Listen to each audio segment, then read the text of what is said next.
Time show ਦੇ ਵਿੱਚ ਤੁਸੀਂ ਵੇਖ ਰਹੇ ਹੋ ਟੀਵੀ ਪੰਜਾਬੀ ਦੁਨੀਆ। ਸੁਸ਼ੀਲ ਦਸਾਂਝ ਪਹਿਲਾਂ ਤੋਂ ਹੀ ਮੇਰੇ ਨਾਲ ਜੁੜੇ ਹੋਏ ਨੇ ਚੰਡੀਗੜ੍ਹ ਸਟੂਡੀਓ ਤੋਂ, ਤੇ ਜਗੀਰ ਸਿੰਘ ਕਾਹਲੋਂ ਵੀ ਆ ਗਏ ਜੀ ਇੱਥੇ ਸਾਡੇ ਟੋਰਾਂਟੋ ਸ਼ਹਿਰ ਤੋਂ। ਹੁਣ ਅਸੀਂ ਤਿੰਨੋਂ ਮਿਲ ਕੇ ਕੁਝ ਜਿਹੜੀਆਂ ਖਬਰਾਂ ਨੇ ਭਾਰਤ ਦੀਆਂ ਉਹਨਾਂ 'ਤੇ ਕਰਨੀ ਹੈ ਚਰਚਾ। ਤੁਸੀਂ ਸਾਡੇ ਨਾਲ ਜੁੜੇ ਹੋ, ਤੁਹਾਡਾ ਬਹੁਤ ਬਹੁਤ ਧੰਨਵਾਦ, ਸ਼ੁਕਰੀਆ। ਇੱਕ ਅੱਧੇ ਦਿਨ ਦੇ ਵਿੱਚ ਸਾਡੀਆਂ ਟੈਲੀਫੋਨ ਲਾਈਨ ਦੀਆਂ ਜਿਹੜੀਆਂ ਕਾਲ ਨੇ ਉਹ ਵੀ ਓਪਨ ਹੋ ਜਾਇਆ ਕਰਨਗੀਆਂ।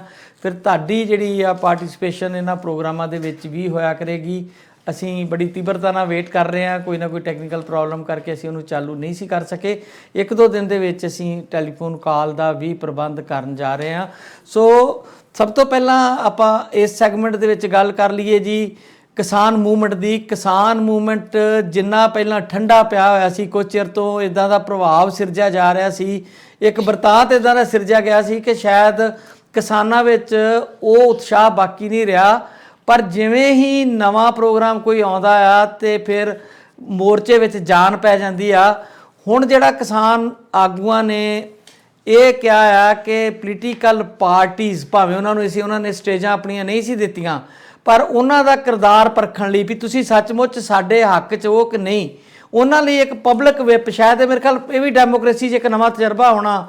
ਦਸਾਂਝ ਸਾਹਿਬ ਦੱਸ ਦੇਣਗੇ ਜਾਂ ਕਾਲੋਂ ਸਾਹਿਬ ਕਿ ਇੱਕ ਪਬਲਿਕ ਵੱਲੋਂ ਇੱਕ ਪ੍ਰੈਸ਼ਰ ਦੇ ਤੌਰ 'ਤੇ ਇੱਕ ਵਿਪ ਜਾਰੀ ਕੀਤਾ ਜਾਂਦਾ ਜਿਹੜੀਆਂ ਪੋਲੀਟੀਕਲ ਪਾਰਟੀਆਂ ਆਪਣੇ ਹੀ ਮੈਂਬਰਾਂ ਨੂੰ ਕਰਦੀਆਂ ਨੇ ਕਿ ਤੁਸੀਂ ਸਿਰਫ ਸਾਡੀ ਹੀ ਗੱਲ ਕਰ ਸਕਦੇ ਹੋ, ਉੱਥੇ ਹਾਜ਼ਰ ਰਹੋਗੇ, ਸਾਡੀ ਗੱਲ ਕਰੋਗੇ। ਤੇ ਇਹਨਾਂ ਨੇ ਇੱਕ ਨਵੀਂ ਗੱਲ ਵੀ ਜੋੜਤੀ ਕਿ ਤੁਸੀਂ ਬਾਈਕਾਟ ਵੀ ਕਰਦੇ ਹੋ ਤੇ ਅਸੀਂ ਤੁਹਾਨੂੰ ਐਕਸੈਪਟ ਨਹੀਂ ਕਰਾਂਗੇ, ਤੁਸੀਂ ਅੰਦਰ ਰਹਿ ਕੇ ਸਾਡੀ ਗੱਲ ਕਰੋ ਤੇ ਬਾਹਰ ਅਸੀਂ ਆਪਣੀ ਪਾਰਲੀਮੈਂਟ ਚਲਾਵਾਂਗੇ, ਅਸੀਂ ਬਾਹਰ ਗੱਲ ਕਰਾਂਗੇ, ਤੁਸੀਂ ਅੰਦਰ ਕਰੋਗੇ।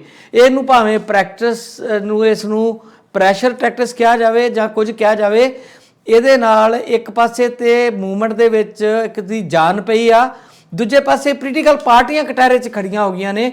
ਇਹਦੇ ਬਾਰੇ ਤੁਸੀਂ ਦੋਵੇਂ ਆਪਣੀ ਰਾਏ ਦਿਓ ਵੀ ਇਹ ਕਿਸ ਤਰ੍ਹਾਂ ਤੇ ਕਿੱਧਰ ਜਾਏਗੀ। ਭਗਵੰਤ ਮਾਨ ਪਹਿਲਾ ਸ਼ਖਸ ਹੈ ਜਿਹਨੇ ਕਹਿ ਦਿੱਤਾ ਹੈ ਕਿ ਆਮ ਆਦਮੀ ਪਾਰਟੀ ਧੜੱਲੇ ਨਾਲ ਸੰਸਦ ਦੇ ਅੰਦਰ ਕਾਂਗਰਸ ਦੀ ਕਿਸਾਨਾਂ ਦੀ ਗੱਲ ਕਰੇਗੀ। ਅਸੀਂ ਪਹਿਲਾਂ ਵੀ ਕਰਦੇ ਆਏ ਹਾਂ, ਹਾਲਾਂਕਿ ਕਿਸੇ ਹੋਰ ਪਾਰਟੀ ਵੱਡੀ ਦਾ ਇਹਦੇ ਸੰਬੰਧੀ ਕੋਈ ਬਿਆਨ ਘੱਟੋ ਘੱਟ ਮੇਰੀ ਨਜ਼ਰ ਨਹੀਂ ਪਿਆ। ਤੇ ਮੈਨੂੰ ਲੱਗਦਾ ਕਿ ਮਜਬੂਰੀ ਸਾਰਿਆਂ ਦੀ ਹੋਣੀ ਆ, ਉਹਨਾਂ ਨੂੰ ਗੱਲ ਕਰਨੀ ਪੈਣੀ ਆਪੋਜੀਸ਼ਨ ਵਾਲਿਆਂ ਨੂੰ, ਤੇ ਖਾਸ ਕਰਕੇ ਖੇਤਰੀ ਪਾਰਟੀਆਂ ਦੇ ਜਿਹੜੇ ਨੁਮਾਇੰਦੇ ਹੋਣਗੇ ਉਹ ਵੀ ਕਿਸਾਨਾਂ ਨਾਲ ਖੜਨਗੇ। ਆਉਣ ਵਾਲੇ ਦਿਨਾਂ 'ਚ ਵੇਖਾਂਗੇ ਵੀ ਕੀ ਹੁੰਦਾ। ਤੁਸੀਂ ਇਹਨੂੰ ਕਿਸ ਤਰ੍ਹਾਂ ਦੇਖ ਰਹੇ ਹੋ ਤੇ ਕੀ ਇਹਦਾ ਇੰਪੈਕਟ ਪੈਣ ਦੀ ਸੰਭਾਵਨਾ ਨਜ਼ਰ ਆਉਂਦੀ ਹੈ? ਹਾਂਜੀ, ਪਹਿਲਾਂ ਮੇਰੇ ਖਿਆਲ ਕਾਲੋ ਸਾਹਿਬ ਗੱਲ ਕਰ ਲੈਣਗੇ। ਹਾਂਜੀ ਜੀ ਚਲੋ ਠੀਕ ਹੈ ਜੀ। ਉਹਦੇ 'ਚ ਇੱਦਾਂ ਆ ਜੀ ਕਿ ਇਹ ਜਿਹੜਾ ਕਿਸਾਨ ਮੋਰਚੇ ਨੇ ਫੈਸਲਾ ਲਿਆ ਆ, ਇਹਦੇ 'ਚ ਪਹਿਲਾਂ ਇਹਨਾਂ ਨੇ ਚੇਤਾਵਨੀ ਪੱਤਰ ਲਿਖੇ ਸੀਗੇ। ਫਿਰ ਮੇਰਾ ਖਿਆਲ ਉਹਨਾਂ ਨੂੰ ਕਿਸੇ ਨੇ, ਕੋਈ ਸਿਆਣੇ ਬੰਦੇ ਨੇ ਇਹ ਕਿਹਾ ਵੀ ਚੇਤਾਵਨੀ ਪੱਤਰ ਲਿਖਣ ਦੀ ਬਜਾਏ ਤੁਸੀਂ ਉਹਨਾਂ ਨੂੰ ਵਿਪ ਜਾਰੀ ਕਰੋ, ਕਿਉਂਕਿ ਉਹ ਇਨਡਾਇਰੈਕਟਲੀ ਤੁਹਾਡੇ ਵੀ ਨੁਮਾਇੰਦੇ ਹੈਗੇ ਆ, ਕਿਸਾਨਾਂ ਨੇ ਵੀ ਉਹਨਾਂ ਨੂੰ ਵੋਟਾਂ ਪਾਈਆਂ ਹੈਗੀਆਂ। ਇਹਦੇ 'ਚ ਜਿਹੜੀ ਮੁਸ਼ਕਿਲ ਆ ਜੀ ਉਹ ਇਹ ਆ ਕਿ ਜਿਹੜਾ ਸੰਯੁਕਤ ਕਿਸਾਨ ਮੋਰਚਾ ਹੈ ਨਾ, ਉਹਦੇ ਵਿੱਚ ਕੁਝ ਧਿਰਾਂ ਐਸੀਆਂ ਆ ਜਿਹੜੀਆਂ ਪਾਰਲੀਮੈਂਟਰੀ ਰਾਹ ਨੂੰ ਕੋਈ ਮਾਨਤਾ ਨਹੀਂ ਦਿੰਦੀਆਂ, ਔਰ ਉਹ ਮੇਰਾ ਖਿਆਲ ਇਸ ਕਿਸਮ ਦੇ ਸਲੋਗਨ ਦੇ ਦਿੰਦੀਆਂ ਆ। ਹੁਣ ਪੋਲੀਟੀਕਲ ਪਾਰਟੀਆਂ ਜਿਹੜੀਆਂ ਆਪਾਂ ਜਿੱਦਾਂ ਗੱਲ ਕਰਦੇ ਆ ਕਿ RMPI ਪੰਜਾਬ ਦੇ ਵਿੱਚ ਪੋਲੀਟੀਕਲ ਪਾਰਟੀ ਆ, ਉਹਦੇ 'ਚ ਜਿਹੜੇ ਪੰਜਾਬ ਦੇ ਉਹਨਾਂ ਦੇ ਬਲਕਿ ਹੁਣ ਤੇ ਆਲ ਇੰਡੀਆ ਦੇ ਸੈਕਟਰੀ ਆ ਉਹ ਵੀ ਉੱਥੇ ਜਾਂਦੇ ਰਹੇ ਆ, ਉਹਨਾਂ ਦੀ ਪਾਰਟੀ ਦੇ ਹੋਰ ਆਗੂ ਵੀ ਜਾਂਦੇ ਆ। ਇਹ ਕੋਈ ਮਾੜੀ ਗੱਲ ਨਹੀਂ ਹੈ, ਸਪੋਰਟ ਕਰਨ ਜਾਣ ਦੇ ਵਿੱਚ ਕੋਈ ਹਰਜ ਨਹੀਂ ਹੈ। ਪਰੰਤੂ ਕੁਛ ਧਿਰਾਂ ਜਿਹੜੀਆਂ ਉਹ ਇਸ ਕਿਸਮ ਦੀਆਂ ਆ ਕਿ ਉਹ ਚਾਹੁੰਦੀਆਂ ਵੀ ਸਾਡੀ ਮਦਦ ਵੀ ਹੋਵੇ। ਤੇ ਅਸੀਂ ਹੁਣ ਜਿੱਦਾਂ ਮਸਲਨ ਜਿਹੜਾ ਪਿਛਲਾ ਪਾਰਲੀਮੈਂਟ ਦਾ ਸੈਸ਼ਨ ਹੋਇਆ ਸੀਗਾ, ਉਹਦੇ ਵਿੱਚ ਜਿਹੜੀਆਂ ਪਾਰਟੀਆਂ ਕਿਸਾਨਾਂ ਨਾਲ ਹਮਦਰਦੀ ਰੱਖਦੀਆਂ ਸੀਗੀਆਂ ਉਹਨਾਂ ਨੇ ਇਸ਼ੂ ਰੇਜ਼ ਕਰਨ ਦਾ ਯਤਨ ਕੀਤਾ ਸੀਗਾ। ਸੰਯੁਕਤ ਕਿਸਾਨ ਮੋਰਚੇ ਨੂੰ ਇਹ ਚਾਹੀਦਾ ਸੀਗਾ ਕਿ ਘੱਟੋ ਘੱਟ ਇਹ ਜ਼ਰੂਰ ਕਰਦੀਆਂ ਵੀ ਜਿਨ੍ਹਾਂ ਨੇ ਸਾਡੇ ਹੱਕ ਦੇ ਵਿੱਚ ਗੱਲ ਕੀਤੀ ਆ ਅਸੀਂ ਉਹਨਾਂ ਦੇ ਥੈਂਕਫੁਲ ਹਾਂ। ਔਰ ਹੁਣ ਵੀ ਜਿਹੜੀ ਗੱਲ ਹੈਗੀ ਆ ਮਤਲਬ ਕਰਨ ਵਾਲੀ, ਇਹ ਉਹਨਾਂ ਨਾਲ ਰਾਬਤਾ ਮੇਰਾ ਨਹੀਂ ਖਿਆਲ ਕੋਈ ਕਿਸਾਨ ਮੋਰਚੇ ਨੇ ਪਾਰਟੀਆਂ ਨਾਲ ਕੋਈ ਰਾਬਤਾ ਕੀਤਾ ਆ। ਸੁਸ਼ੀਲ ਹੁਣੀ ਜ਼ਿਆਦਾ ਦੱਸ ਸਕਦੇ ਆ ਕਿਉਂਕਿ ਇੰਡੀਆ ਦੇ ਵਿੱਚ ਬੈਠੇ ਆ। ਇਹਨਾਂ ਨੇ ਉਹਨਾਂ ਨੂੰ ਈਮੇਲਾਂ ਕਰਤੀਆਂ, ਸੁਨੇਹੇ ਦੇਣ ਦਾ ਕੋਈ ਢੰਗ ਕੱਢ ਲਿਆ ਹੈਗਾ। ਜਿੱਦਾਂ ਹੁਣ ਪਾਰਲੀਮੈਂਟ ਦਾ ਮੈਂਬਰ ਇੱਕ ਸੰਯੁਕਤ ਕਿਸਾਨ ਮੋਰਚੇ ਦਾ ਮੈਂਬਰ ਆ, ਯਾਨੀ ਉਹ ਪਾਰਲੀਮੈਂਟ ਦਾ ਵੀ ਮੈਂਬਰ ਆ ਤੇ ਸੰਯੁਕਤ ਕਿਸਾਨ ਮੋਰਚੇ ਦਾ ਵੀ ਮੈਂਬਰ ਆ। ਆਲ ਇੰਡੀਆ ਕਿਸਾਨ ਸਭਾ ਦਾ ਉਹ ਆਫਿਸ ਬੇਅਰ ਆ ਹਨਨ ਮੁੱਲਾ, ਉਹਦੇ ਰਾਹੀਂ ਵੀ ਉਹ ਗੱਲ ਕਰ ਸਕਦੇ ਸੀਗੇ, ਸਿੱਧੇ ਤੌਰ ਤੇ ਵੀ ਗੱਲ ਕਰ ਸਕਦੇ ਸੀਗੇ। ਤੇ ਮੈਨੂੰ ਲੱਗਦਾ ਇਹ ਆ ਵੀ ਇਹਦੇ ਵਿੱਚ ਇਹ ਗੱਲ ਉਹਨਾਂ ਨੇ ਫੈਸਲਾ ਠੀਕ ਲਿਆ ਆ ਕਿ ਅਸੀਂ ਪਾਰਲੀਮੈਂਟ ਦੇ ਬਾਹਰ ਜਿਹੜੀ ਆਪਣੀ ਗੱਲ ਆ ਉਹ ਕਰਾਂਗੇ, ਮੁਜ਼ਾਹਰਾ ਕਰਾਂਗੇ, ਤੇ ਬਾਕੀ ਜਿਹੜੀਆਂ ਪਾਰਟੀਆਂ ਆ, ਪੋਲੀਟੀਕਲ ਪਾਰਟੀਆਂ ਆ, ਉਹ ਪਾਰਲੀਮੈਂਟ ਦੇ ਅੰਦਰ ਕਿਸਾਨਾਂ ਦੇ ਹੱਕ ਦੇ ਵਿੱਚ ਗੱਲ ਕਰਨ। ਔਰ ਉਹਨਾਂ ਨਾਲ ਰਾਬਤਾ ਨਾ ਹੋਣ ਦਾ ਇਹ ਕਾਰਨ ਆ ਕਿ ਜਿਹੜਾ ਇਹ ਮੈਨੂੰ ਲੱਗਦਾ ਆ ਭਈ ਇੱਕ ਤਰਫਾ ਇਹ ਫੈਸਲਾ ਹੈਗਾ, ਇੱਕ ਤਰਫਾ ਇਨ ਦਾ ਸੈਂਸ ਕਿ ਬਈ ਜੇ ਤੁਹਾਨੂੰ ਉੱਥੋਂ ਬੋਲਣ ਨਹੀਂ ਦਿੰਦੇ ਤਾਂ ਤੁਸੀਂ ਬਾਹਰ ਨਹੀਂ ਆਉਣਾ, ਜੇ ਉਹ ਤੁਹਾਨੂੰ ਪਾਰਲੀਮੈਂਟ ਚੋਂ ਕੱਢਦੇ ਆ ਤਾਂ ਤੁਸੀਂ ਉੱਥੇ ਲੰਮੇ ਪੈ ਜਾਣਾ। ਇਸ ਕਿਸਮ ਦੀਆਂ ਗੱਲਾਂ ਜਿਹੜੀਆਂ ਆ, ਇਹ ਮੇਰਾ ਖਿਆਲ ਇਹ ਆ ਵੀ ਥੋੜੀ ਜੀ ਕਿਤੇ ਨਾ ਕਿਤੇ ਕੋਆਰਡੀਨੇਸ਼ਨ ਦੀ ਘਾਟ ਹੈਗੀ ਆ। ਇਹ ਫੈਸਲਾ ਠੀਕ ਆ ਕਿ ਪਾਰਲੀਮੈਂਟ ਦੇ ਮੈਂਬਰ ਕਾਹਦੇ ਲਈ ਚੁਣੇ ਹੈਗੇ ਆ ਵੀ ਜੇ ਲੋਕਾਂ ਦੀ ਉਹਨਾਂ ਨੇ ਗੱਲ ਨਹੀਂ ਕਰਨੀ, ਲੋਕਾਂ ਦੀ ਗੱਲ ਕਰਨ, ਪਰ ਕਿਸੇ ਦੀ ਧੌਣ ਤੇ ਗੋਡਾ ਰੱਖ ਕੇ ਅਸੀਂ ਕਿਸੇ ਕੋਲੋਂ ਗੱਲ ਨਹੀਂ ਕਰਾ ਸਕਦੇ। ਇਹ ਮੈਨੂੰ ਲੱਗਦਾ ਇਹ ਆ ਵੀ ਕਿਤੇ ਨਾ ਕਿਤੇ ਕੋਆਰਡੀਨੇਸ਼ਨ ਦੀ ਇਹ ਘਾਟ ਹੈਗੀ ਆ ਔਰ ਇਹਦੇ ਨਾਲ ਮੁਸ਼ਕਲਾਂ ਵੀ ਪੈਦਾ ਹੋ ਸਕਦੀਆਂ ਆ। ਭਗਵੰਤ ਮਾਨ ਨੇ ਚੰਗਾ ਕੀਤਾ ਆ ਵੀ ਉਹਨੇ ਇਹ ਮਤਲਬ ਜਿਹੜੀ ਗੱਲ ਆ ਉਹ ਕਰ ਦਿੱਤੀ ਆ, ਕਿਉਂਕਿ ਭਗਵੰਤ ਮਾਨ ਦਾ ਉਹਨਾਂ ਕੁਝ ਸਟੇਕ ਤੇ ਨਹੀਂ ਹੈ ਜਿੰਨਾ ਦੂਜੀਆਂ ਪਾਰਟੀਆਂ ਦਾ ਆ। ਸੋ ਮੈਂ ਫਿਰ ਰਿਪੀਟ ਕਰਦਾ ਆ ਕਿ ਕਿਤੇ ਨਾ ਕਿਤੇ ਕੋਆਰਡੀਨੇਸ਼ਨ ਦੀ ਘਾਟ ਜਿਹੜੀ ਆ ਉਹ ਰੜਕਦੀ ਆ। ਫੈਸਲਾ ਕਿਸਾਨਾਂ ਦਾ ਠੀਕ ਆ, ਪਾਰਲੀਮੈਂਟ ਦੇ ਮੈਂਬਰਾਂ ਨੂੰ ਕਿਸਾਨਾਂ ਦੇ ਹੱਕ ਦੇ ਵਿੱਚ ਬੋਲਣਾ ਚਾਹੀਦਾ। ਇਹਦੇ ਤੇ ਕੋਈ ਮੇਰਾ ਮਤਭੇਦ ਜਾਂ ਕਿੰਤੂ ਪਰੰਤੂ ਨਹੀਂ ਹੈ। ਮੇਰਾ ਸਿਰਫ ਇੰਨਾ ਆ ਕਿ ਕੋਆਰਡੀਨੇਸ਼ਨ ਦੀ ਘਾਟ ਹੋਣ ਕਰਕੇ ਇਹ ਮੈਨੂੰ ਲੱਗਦਾ ਸੁਸ਼ੀਲ ਨੂੰ ਨਹੀਂ ਜ਼ਿਆਦਾ ਸਪਸ਼ਟ ਕਰ ਸਕਦੇ ਆ। ਮੈਨੂੰ ਲੱਗਦਾ ਇਹ ਕਿਸਾਨਾਂ ਦਾ ਇੱਕ ਤਰਫਾ ਫੈਸਲਾ ਆ। ਇਹ ਪਾਰਲੀਮੈਂਟ ਦੇ ਮੈਂਬਰਾਂ ਨਾਲ ਜਾਂ ਜਿਹੜੀਆਂ ਪੋਲੀਟੀਕਲ ਪਾਰਟੀਆਂ ਹੈਗੀਆਂ ਪਾਰਲੀਮੈਂਟ ਦੇ ਵਿੱਚ ਉਹਨਾਂ ਨਾਲ ਸ਼ਾਇਦ ਕਿਸਾਨ ਮੋਰਚੇ ਨੇ ਕੋਈ ਸਲਾਹਬਾਤ ਨਹੀਂ ਕੀਤੀ। ਔਰ ਇਹਦੇ 'ਚ ਮੈਨੂੰ ਲੱਗਦਾ ਆ ਕਿ ਕੁਝ ਜਿਹੜੀਆਂ ਧਿਰਾਂ ਗੈਰ ਪਾਰਲੀਮੈਂਟਰੀ ਵੀ ਨਹੀਂ ਗੀਆਂ, ਉਹ ਮਤਲਬ ਐਂਟੀ ਪਾਰਲੀਮੈਂਟਰੀ ਉਹਨਾਂ ਦਾ ਸਟੈਂਡ ਹੈਗਾ ਕਿ ਕਿਸੇ ਪੱਧਰ ਤੇ ਵੀ ਇਨਕਲਾਬ ਤੋਂ ਉਰੇ ਜਿਹੜੀ ਆ ਕੋਈ ਗੱਲ ਨਹੀਂ ਹੋ ਸਕਦੀ। ਸੋ ਮੇਰੇ ਇਸ ਕਿਸਮ ਦੇ ਵਿਚਾਰ ਹੈ ਜੀ। ਜੀ ਦਸਾਂਝ ਸਾਹਿਬ, ਤੁਸੀਂ ਵੀ ਦਿਓ ਇਨਪੁਟ ਆਪਣੀ ਇਸ ਇਸ਼ੂ ਦੇ ਉੱਤੇ। ਦੇਖੋ, ਕਾਲੂ ਸਾਹਿਬ ਨੇ ਕੁਝ ਗੱਲਾਂ ਕੀਤੀਆਂ ਨੇ ਤੇ ਮੇਰਾ ਮੰਨਣਾ ਹੈ ਕਿ ਜਿਹੜਾ ਇਹ ਫੈਸਲਾ ਸੰਯੁਕਤ ਕਿਸਾਨ ਮੋਰਚੇ ਦਾ, ਜਿੱਦਾਂ ਤੁਸੀਂ ਹਰਜੀਤ ਗਿੱਲ ਜੀ ਕਿਹਾ ਨਾ ਵੀ ਇਸ ਤਰ੍ਹਾਂ ਦੇ ਜਿਹੜੇ ਕੁਝ ਪ੍ਰੋਗਰਾਮ ਨਵੇਂ ਜਿਹੜੇ ਦਿੱਤੇ ਜਾਂਦੇ ਆ, ਉਸ ਤੋਂ ਬਾਅਦ ਇੱਕ ਨਵੀਂ ਜਾਨ ਜਿੱਦਾਂ ਮੋਰਚੇ 'ਚ ਪੈ ਜਾਂਦੀ ਹੈ। ਤੇ ਇਹਦਾ ਸਭ ਤੋਂ ਵੱਡੀ ਜਿਹੜੀ ਪ੍ਰਾਪਤੀ ਹੈ, ਜਿਹੜਾ ਪਾਰਲੀਮੈਂਟ ਵੱਲ ਜਥੇ ਵੀ ਭੇਜਣੇ ਆ ਜਾਂ ਜਿਹੜੀ ਵਿਪ ਵੀ ਜਾਰੀ ਕੀਤੀ ਗਈ ਆ ਜਾਂ ਲਗਾਤਾਰ ਜਿਹੜਾ ਫਿਰ ਆਉਣ ਵਾਲੇ ਸਮੇਂ ਦੇ ਵਿੱਚ ਸ਼ਾਇਦ ਗ੍ਰਿਫਤਾਰੀਆਂ ਦਾ ਮਾਹੌਲ ਵੀ ਬਣ ਸਕਦਾ ਹੈ। ਜਿੱਦਾਂ ਉਹਨਾਂ ਨੇ ਕਿਹਾ ਵੀ ਹੈ ਸੰਯੁਕਤ ਕਿਸਾਨ ਮੋਰਚੇ ਨੇ ਆਪਣੀ ਮੀਟਿੰਗ ਤੋਂ ਬਾਅਦ ਵੀ ਜੇ ਸਾਡਾ ਜਥਾ ਜਿਹੜਾ 200 ਦਾ ਜਾਂਦਾ ਹੈ, ਜੇ ਉਹਨੂੰ ਸਰਕਾਰ ਟਕਰਾਅ ਦੀ ਸਥਿਤੀ 'ਚ ਬਣਾਉਂਦੀ ਹੈ, ਉਹ ਗ੍ਰਿਫਤਾਰ ਕਰਦੀ ਹੈ ਤਾਂ ਨਵਾਂ ਜਥਾ ਜਾਏਗਾ, ਤੇ ਜੇ ਨਹੀਂ ਗ੍ਰਿਫਤਾਰ ਕਰਦੀ ਤਾਂ ਉਹ ਵਾਪਸ ਆਏਗਾ ਜਥਾ ਸ਼ਾਮ ਨੂੰ, ਦੂਜੇ ਦਿਨ ਫਿਰ ਨਵਾਂ ਜਥਾ ਜਾਏਗਾ। ਵੀ ਇਹਦੇ ਵਿੱਚੋਂ ਸ਼ਾਇਦ ਜੇਲ੍ਹ ਭਰੋ ਅੰਦੋਲਨ ਦੀ ਵੀ ਸ਼ੁਰੂਆਤ ਹੋ ਸਕਦੀ ਹੈ ਇਸ ਐਕਸ਼ਨ ਦੇ ਵਿੱਚੋਂ। ਤੇ ਇਹਦੇ ਨਾਲ ਜਦੋਂ ਇਹ ਐਕਸ਼ਨ ਪਲਾਨ ਹੋਇਆ ਜਾਂ ਅਨਾਊਂਸ ਹੋਇਆ, ਉਹਦੇ ਨਾਲ ਨਵੀਂ ਜਾਨ ਤਾਂ ਮੋਰਚੇ 'ਚ ਪਈ ਲਾਜ਼ਮੀ ਤੌਰ ਦੇ ਉੱਤੇ। ਦੂਜੀ ਗੱਲ ਜਿਹੜੀ ਕਾਲੂ ਸਾਹਿਬ ਕਹਿ ਰਹੇ ਆ, ਉਹ ਬਹੁਤੀ ਪੋਸੀਬਲ ਵੀ ਨਹੀਂ ਹੈ ਕਿ ਜਿਹੜੇ ਕਿਸਾਨ ਮੋਰਚੇ 'ਚ ਜਿਹੜੇ ਆਗੂ ਸਾਹਿਬਾਨ ਲੱਗੇ ਹੋਏ ਆ, ਦਿਨ ਰਾਤ ਲੱਗੇ ਹੋਏ ਆ, ਠੀਕ ਆ ਹਨਨ ਮੁੱਲਾ ਉਹਨਾਂ ਦੀ ਡਿਊਟੀ ਹੋ ਸਕਦੀ ਸੀ ਕਿਉਂਕਿ ਉਹ ਖੁਦ ਮੈਂਬਰ ਪਾਰਲੀਮੈਂਟ ਨੇ ਤੇ ਉਹ ਡਿਊਟੀ ਨਿਭਾ ਸਕਦੇ ਸੀ, ਸ਼ਾਇਦ ਆਪਣੀ ਪਾਰਟੀ ਨਾਲ ਚਰਚਾ ਕਰਕੇ ਤੇ ਬਾਕੀ ਪਾਰਟੀ ਨਾਲ ਤਾਲਮੇਲ ਦੀ ਗੱਲ ਹੋ ਸਕਦੀ ਸੀ, ਉਹ ਨਹੀਂ ਹੋਈ। ਤੇ ਉਹਦੇ 'ਚ ਕਿਸਾਨ ਮੋਰਚੇ ਦਾ ਫੇਲਿਅਰ ਨਹੀਂ ਹੈ ਕੋਈ ਵੀ, ਨਾ ਬਲਵੀਰ ਸਿੰਘ ਰਾਜੇਵਾਲ ਕੋ, ਨਾ ਟੌਪ ਦੀ ਬਾਕੀ ਜਿਹੜੀ ਲੀਡਰਸ਼ਿਪ ਹੈ ਕਿਸਾਨ ਜਥੇਬੰਦੀਆਂ ਦੀ, ਉਹਨਾਂ ਦੇ ਕੋਲ ਇੰਨਾ ਵਕਤ ਹੈ ਕਿ ਉਹ ਪੋਲੀਟੀਕਲ ਪਾਰਟੀਆਂ ਦੇ ਜਿਹੜੇ ਮੈਂਬਰ ਪਾਰਲੀਮੈਂਟ ਹੈ ਜਾਂ ਉਹਨਾਂ ਦੇ ਜਿਹੜੇ ਜਨਰਲ ਸੈਕਟਰੀ ਆ ਜਾਂ ਪ੍ਰੈਜ਼ੀਡੈਂਟ ਹੈ, ਉਹਨਾਂ ਨਾਲ ਮੁਲਾਕਾਤਾਂ ਲਈ ਆਪਣਾ ਵਕਤ ਜ਼ਾਇਆ ਕਰਨ।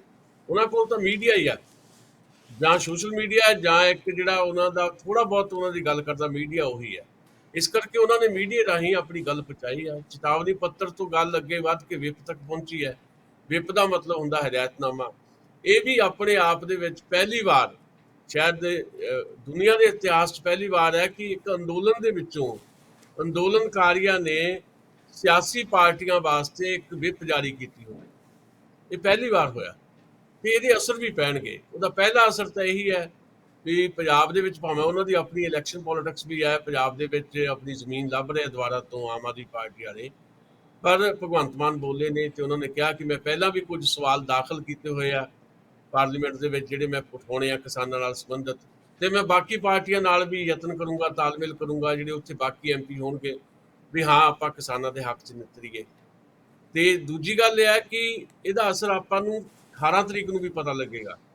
18 ਤਰੀਕ ਨੂੰ ਵਿਰੋਧੀ ਪਾਰਟੀਆਂ ਦੀ ਮੀਟਿੰਗ ਹੈ, ਪਾਰਲੀਮੈਂਟ ਸੈਸ਼ਨ ਸ਼ੁਰੂ ਹੋਣ ਤੋਂ ਪਹਿਲਾਂ। 19 ਨੂੰ ਪਾਰਲੀਮੈਂਟ ਦਾ ਸੈਸ਼ਨ ਸ਼ੁਰੂ ਹੋਣਾ, 13 ਅਗਸਤ ਤੱਕ ਸੈਸ਼ਨ ਚੱਲਣਾ। 18 ਤਰੀਕ ਨੂੰ ਵਿਰੋਧੀ ਪਾਰਟੀਆਂ ਕੀ ਫੈਸਲਾ ਕਰਦੀਆਂ, ਕੀ ਇਹ ਮਸਲਾ ਵਿਚਾਰਿਆ ਜਾਂਦਾ ਵੀ ਇਕਜੁੱਟ ਹੋ ਕੇ ਕਿਸਾਨਾਂ ਦੇ ਮੁੱਦੇ ਉਠਾਉਣੇ ਆ।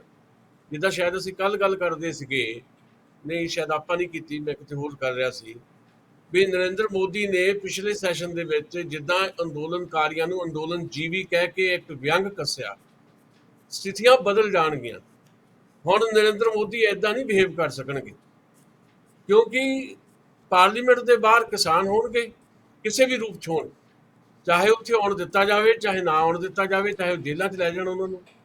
ਤੇ ਪਾਰਲੀਮੈਂਟ ਦੇ ਅੰਦਰ ਜਿਹੜੇ ਵੱਖ-ਵੱਖ ਪਾਰਟੀਆਂ ਦੇ MP ਆ ਉਹ ਸਵਾਲ ਉਠਾਉਣਗੇ ਤੇ ਉਹਨਾਂ ਦੀ ਪਰਖ ਹੋ ਜਾਏਗੀ। ਵਿਰੋਧੀ ਪਾਰਟੀ ਕਿਹੜੀ ਪਾਰਟੀ ਕਿੰਨਾ ਕੁ ਸਟੈਂਡ ਲੈਂਦੀ ਹੈ, ਕੀ ਉਹ ਖੁੱਲ੍ਹ ਕੇ ਸਟੈਂਡ ਲੈਂਦੇ ਆ ਤਰਕ ਦੇ ਨਾਲ, ਲੌਜਿਕ ਦੇ ਨਾਲ, ਕੀ ਉਹ ਵਿੱਚ ਵਿਚਾਲਾ ਰਾਹ ਅਖਤਿਆਰ ਕਰਦੇ ਆ, ਜਾਂ ਫਿਰ ਰਾਸ਼ਟਰਵਾਦੀ ਕਾਂਗਰਸ ਪਾਰਟੀ ਦੇ ਸ਼ਰਦ ਪਵਾਰ ਨੇ ਜੋ ਕਿਹਾ ਉਹ ਉਸ ਸਟੈਂਡ ਤੇ ਖੜਦੇ ਆ।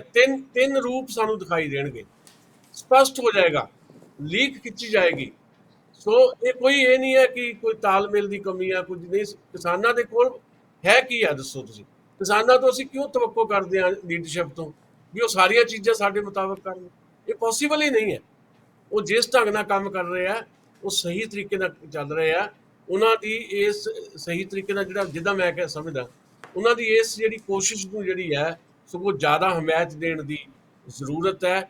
ਸ਼ਾਇਦ ਕ੍ਰਿਟਿਸਿਜ਼ਮ ਜਿਹੜਾ ਆ ਅੱਜ ਦੇ ਇਸ ਨਾਜ਼ੁਕ ਸਮੇਂ ਦੇ ਵਿੱਚ, ਜਦੋਂ ਗੁਰਨਾਮ ਸਿੰਘ ਚੜੂਮੀ ਵਰਗੇ ਬੰਦੇ ਕੋਈ ਵੱਖਰਾ ਬਿਆਨ ਦੇ ਦਿੰਦੇ ਆ ਤੇ ਸਾਡਾ ਇੱਥੇ ਜਿਹੜਾ ਮੀਡੀਆ ਇੱਦਾਂ ਪੇਸ਼ ਕਰਦਾ ਵੀ ਕਿਸਾਨ ਮੋਰਚਾ ਦਾ ਟੁੱਟ ਗਿਆ ਜੀ, ਟੁੱਟ ਗਿਆ ਜੀ, ਟੁੱਟ ਗਿਆ, ਸਾਰਾ ਦਿਨ ਆਹੀ ਬੋਲੀ ਜਾਂਦਾ, ਪਰ ਰਿਐਲਿਟੀ 'ਚ ਕੁਝ ਹੋਰ ਹੋ ਰਿਹਾ ਹੁੰਦਾ। ਤੇ ਇੱਦਾਂ ਇਸ ਬਹੁਤ ਹੀ ਨਾਜ਼ੁਕ ਸਮੇਂ ਦੇ ਵਿੱਚ ਜਿਹੜਾ ਕਿਸਾਨ ਮੋਰਚੇ ਨੇ ਨਵਾਂ ਐਲਾਨ ਕੀਤਾ, ਉਹਦੇ ਲਈ ਜਿੰਨੀ ਹਮਾਇਤ ਜੁਟ ਸਕੇ ਉਹ ਜ਼ਿਆਦਾ ਵਧੀਆ। ਮੈਂ ਸੁਸ਼ੀਲ ਜੀ ਇਹਦੇ 'ਚ ਮੈਂ ਵੀ ਥੋੜ੍ਹੀ ਜਿਹੀ ਇਨਪੁਟ ਦੇਣਾ ਚਾਹੁੰਦਾ ਹਾਂ। ਮੈਂ ਇਹ ਸਮਝਦਾ ਹਾਂ ਕਿ ਜਿਹੜਾ ਕਿਸਾਨ ਐਜੀਟੇਸ਼ਨ 'ਤੇ ਨੇ, ਭਾਰਤ ਵਿੱਚ ਬਹੁਤ ਗਿਣਤੀ ਕਿਸਾਨ ਤੇ ਕਿਸਾਨਾਂ ਦੇ ਪਰਿਵਾਰ, ਉਹਨਾਂ ਨਾਲ ਜੁੜੇ ਹੋਏ ਪਰਿਵਾਰ ਨੇ ਜਿਹੜੇ ਵੋਟਰ ਵੀ ਨੇ ਦੂਜੇ ਪਾਸੇ, ਤੇ ਵੋਟਰ ਦੇ ਅਧਿਕਾਰ ਖੇਤਰ 'ਚ ਵੀ ਆ। ਆਪਾਂ ਜਦੋਂ ਕਹਿ ਦਿੰਦੇ ਆ ਕਿ ਸਾਡੇ ਨੁਮਾਇੰਦੇ ਨੇ, ਮੈਨੂੰ ਲੱਗਦਾ ਉਹ ਨੁਮਾਇੰਦੇ ਨਹੀਂ, ਉਹ ਤਾਂ ਕਹਿੰਦੇ ਅਸੀਂ ਸੇਵਕ ਆ ਤੇ ਪਬਲਿਕ ਸਰਵੈਂਟ ਅਸੀਂ ਵਰਤਦੇ ਆ ਮੁਲਾਜ਼ਮਾਂ ਵਾਸਤੇ। ਮੈਨੂੰ ਲੱਗਦਾ ਪਬਲਿਕ ਸਰਵੈਂਟ ਤੇ ਇਹ ਵੀ ਨੇ।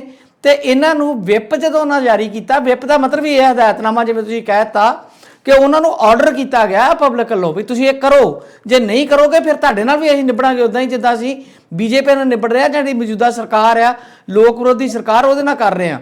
ਇਹੀ ਹਾਲਾਤ ਅਸੀਂ ਤੁਹਾਡੇ ਵੀ ਕਰ ਦਿਆਂਗੇ ਆਪਣੇ ਪਿੰਡਾਂ 'ਚ, ਸ਼ਹਿਰਾਂ 'ਚ, ਜਿੱਥੇ ਤੁਸੀਂ ਜਾਓਗੇ। ਮੈਨੂੰ ਨਹੀਂ ਲੱਗਦਾ ਕਿ ਉਹਨਾਂ ਦੀ ਪਰਮਿਸ਼ਨ ਲੈਣ ਦੀ ਲੋੜ ਸੀਗੀ ਪੋਲੀਟੀਕਲ ਪਾਰਟੀਆਂ ਦੀ, ਜਾਂ ਉਹਨਾਂ ਦੇ ਅੱਗੇ ਜਾ ਕੇ ਕਿਸਾਨ ਲੀਡਰ ਤਰਲੇ ਕਰਦੇ। ਠੀਕ ਆ, ਉਹਨਾਂ ਦਾ ਅਧਿਕਾਰ ਆ, ਉਹ ਵੋਟਰ ਵੀ ਨੇ, ਦੇਸ਼ ਦੇ ਨਾਗਰਿਕ ਵੀ ਨੇ। ਨਾਲ ਦੀ ਨਾਲ ਜੇ ਉਹ ਸਾਡੇ ਸਰਵੈਂਟ ਨੇ, ਸਾਡੇ ਸੇਵਾਦਾਰ ਕਹਿੰਦੇ ਆ ਆਪਣੇ ਆਪ ਨੂੰ, ਰਾਜ ਨਹੀਂ ਸੇਵਾ ਦਾ ਨਾਰਾ ਲਾ ਕੇ ਉਹ ਜਾਂਦੇ ਆ, ਤੇ ਫਿਰ ਲੋਕਾਂ ਦੀ ਗੱਲ ਸੁਣਨਾ ਉਹਨਾਂ ਨੂੰ ਪਏਗੀ। ਇਹ ਵੀ ਇੱਕ ਨਵਾਂ ਤਜਰਬਾ ਡੈਮੋਕ੍ਰੇਸੀ 'ਚ ਹੋ ਰਿਹਾ। ਮੇਰੇ ਖਿਆਲ 'ਚ ਇਹ ਬਿਲਕੁਲ ਵਧੀਆ ਕੀਤਾ। ਇਹਦੇ ਤੋਂ ਅੱਗੇ ਜਾ ਕੇ ਕਰਨਾ ਵੀ ਨਹੀਂ ਸੀ ਚਾਹੀਦਾ ਉਹਨਾਂ ਨੁਕਸਾਨਾਂ ਨੂੰ। ਇਹ ਮੇਰਾ ਖਿਆਲ ਤੁਸੀਂ ਅੰਡਰਸਟੈਂਡ ਨਹੀਂ ਕੀਤਾ ਜੋ ਮੈਂ ਕਹਿਣਾ ਚਾਹੁੰਦਾ ਸੀਗਾ। ਮੈਂ ਇਹ ਨਹੀਂ ਕਿਹਾ, ਮੈਂ ਕਿਸਾਨਾਂ ਦੀ ਹਮਾਇਤ ਸ਼ੁਰੂ ਤੋਂ ਕਰਦੇ ਆ, ਹੁਣ ਵੀ ਕਰਦੇ ਆ, ਔਰ ਜਿਹੜਾ ਉਹਨਾਂ ਨੇ ਫੈਸਲਾ ਕੀਤਾ ਉਹ ਵੀ ਠੀਕ ਆ। ਮੈਂ ਇਹ ਕਹਿ ਰਿਹਾ ਹਾਂ ਕਿ ਉਹਨਾਂ ਦੀ ਕੋਆਰਡੀਨੇਸ਼ਨ ਹੈ ਨਹੀਂ ਗੀ, ਆਪਸ ਦੇ ਵਿੱਚ ਤਾਲਮੇਲ। ਜਿਹੜੀ ਸੁਸ਼ੀਲ ਉਹਨਾਂ ਨੇ ਕਿਹਾ ਬਈ ਉਹਨਾਂ ਕੋਲ ਵਕਤ ਹੀ ਹੈ ਨਹੀਂਗਾ, ਮੈਂ ਇਹਦੇ ਨਾਲ ਸਹਿਮਤ ਨਹੀਂ। ਜੇ ਕਿਸਾਨ ਕਲਕੱਤੇ ਜਾ ਸਕਦੇ ਆ, ਜੇ ਕਿਸਾਨ ਚੰਡੀਗੜ੍ਹ ਆ ਸਕਦੇ ਆ, ਤੇ ਬਾਰਡਰ ਤੇ ਬੈਠੇ ਜਿਹੜੇ ਪਾਰਲੀਮੈਂਟ ਦੇ ਮੈਂਬਰ ਆ, ਉਹਨਾਂ ਬਹੁਤਿਆਂ ਦੇ ਘਰ ਜਿਹੜੇ ਆ ਉਹ ਦਿੱਲੀ 'ਚ ਆ, ਉਹਨਾਂ ਨਾਲ ਰਾਬਤਾ ਕਿਉਂ ਨਹੀਂ ਕੀਤਾ ਜਾ ਸਕਦਾ? ਔਰ ਰਾਬਤਾ ਕਰਨ ਦਾ ਫਾਇਦਾ ਇਹ ਹੁੰਦਾ ਹੈਗਾ ਕਿ ਬਈ ਤੁਹਾਡੀ ਜਿਹੜੀ ਆ ਕੋਆਰਡੀਨੇਸ਼ਨ ਹੋਣ ਕਰਕੇ ਉਹਦੇ ਬਿਹਤਰ ਨਤੀਜੇ ਜਿਹੜੇ ਆ ਉਹ ਨਿਕਲ ਸਕਦੇ ਆ। ਇਹਦੇ ਨਾਲ ਕੋਈ ਡਿਸਐਗਰੀਮੈਂਟ ਨਹੀਂ ਹੈ ਮੇਰਾ ਕਿ ਬਈ ਇਹ ਉਹਨਾਂ ਨੇ ਵਿਪ ਕਿਉਂ ਜਾਰੀ ਕੀਤਾ ਹੈਗਾ, ਪਰ ਵਿਪ ਜਾਰੀ ਕਰਨ ਤੋਂ ਪਹਿਲਾਂ ਉਹਨਾਂ ਨੂੰ ਉਹਨਾਂ ਨਾਲ ਕੋਆਰਡੀਨੇਟ ਕਰਨਾ ਚਾਹੀਦਾ ਸੀਗਾ। ਇਹ ਮੈਂ ਨਹੀਂ ਕਹਿੰਦਾ ਵੀ ਸਾਰੇ ਦੇ ਸਾਰੇ 32 ਕਿਸਾਨ ਜਥੇਬੰਦੀਆਂ ਜਾਂ 40 ਜਾਂ 500 ਜਿਹੜੀਆਂ ਹੈਗੀਆਂ ਵੀ ਉਹ ਸਾਰੇ ਜਾਣੇ ਜਾਂਦੇ। ਇਹ ਆਪਣੇ ਨੁਮਾਇੰਦੇ ਭੇਜਦੇ ਹੀ ਆ, ਜਦੋਂ ਕਿਤੇ ਮਤਲਬ ਜਾਣਾ ਹੁੰਦਾ ਆ ਵੰਡ ਕਰ ਲੈਂਦੇ ਆ, ਬਈ ਫਲਾਣਾ ਹਰਿਆਣੇ 'ਚ ਜਾਊਗਾ, ਫਲਾਣਾ UP 'ਚ ਜਾਊਗਾ, ਤੇ 5 ਬੰਦਿਆਂ ਦੀ ਕਮੇਟੀ ਬਣਾ ਲੈਂਦੇ, 5 ਮੈਂਬਰਾਂ ਦੀ। ਉਹ ਪੋਲੀਟੀਕਲ ਪਾਰਟੀਆਂ ਜਿਹੜੀਆਂ ਪਾਰਲੀਮੈਂਟ ਦੇ ਅੰਦਰ ਹੈਗੀਆਂ ਉਹਨਾਂ ਨੂੰ ਮਿਲ ਲੈਂਦੇ, ਤੇ ਪੋਲੀਟੀਕਲ ਪਾਰਟੀਆਂ ਆਪੇ ਆਪਣੇ ਮੈਂਬਰਾਂ ਨੂੰ ਕਹਿ ਸਕਦੀਆਂ ਸੀਗੀਆਂ ਮੈਂ ਇੱਕ ਇਸ ਕਿਸਮ ਦਾ ਜਿਹੜਾ ਵਾਇਆ ਮੀਡੀਆ ਹੈ ਨਾ, ਜਾਂ ਇਸ ਕਿਸਮ ਦਾ ਪ੍ਰੋਸੀਜਰ ਆ, ਉਹਦੀ ਗੱਲ ਕਰ ਰਿਹਾ ਹੈਗਾ। ਮੈਂ ਇਹ ਬਿਲਕੁਲ ਨਹੀਂ ਕਹਿੰਦਾ ਕਿ ਵੀ ਉਹਨਾਂ ਨੇ ਗਲਤ ਕੀਤਾ ਹੈਗਾ।